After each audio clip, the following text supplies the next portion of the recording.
ನಿನ್ನೆ ರಾತ್ರಿ ಇನ್ಸ್ಟಾಗ್ರಾಮ್ ನಲ್ಲಿ ರೀಲ್ಸ್ ಸ್ಕ್ರೋಲ್ ಮಾಡ್ತಿರ್ಬೇಕಾದ್ರೆ ನಾನು ಒಂದು ರೀಲ್ಸ್ ಅನ್ನ ನೋಡಿದ್ದೆ.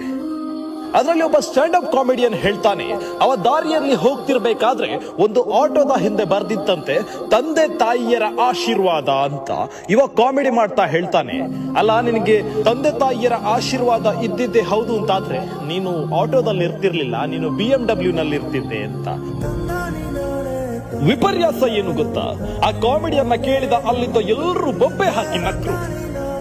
ಬೇರೆಯವರ ಭಾವನೆ ಮತ್ತು ಬೇರೆಯವರ ಕೆಲಸವನ್ನ ತುಚ್ಛವಾಗಿ ಕಾಣೋ ಆ ಮೂರ್ಖನಿಗೇನು ಗೊತ್ತು.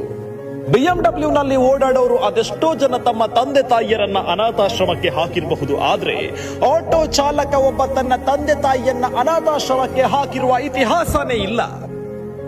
ಆಟಿ ಘಾಟಿಯಲ್ಲಿ ಅಂಗನವಾಡಿಗೆ ಬಿಟ್ಟ ಮಮ್ಮಿ ಡ್ಯಾಡಿಯನ್ನ ಹೇಗ್ ನೋಡ್ಕೋತಾರೋ ನಮಗೆ ಗೊತ್ತಿಲ್ಲ, ಆದ್ರೆ ಬೇಡಿ ಕಟ್ಟಿ ನಮ್ಮನ್ನ ಸಾಕಿದ ನಮ್ಮ ತಂದೆ ತಾಯಿಯನ್ನ ಹೇಗ್ ನೋಡ್ಕೋಬೇಕು ಅಂತ ನಮಗೆ ಚೆನ್ನಾಗಿ ಗೊತ್ತು.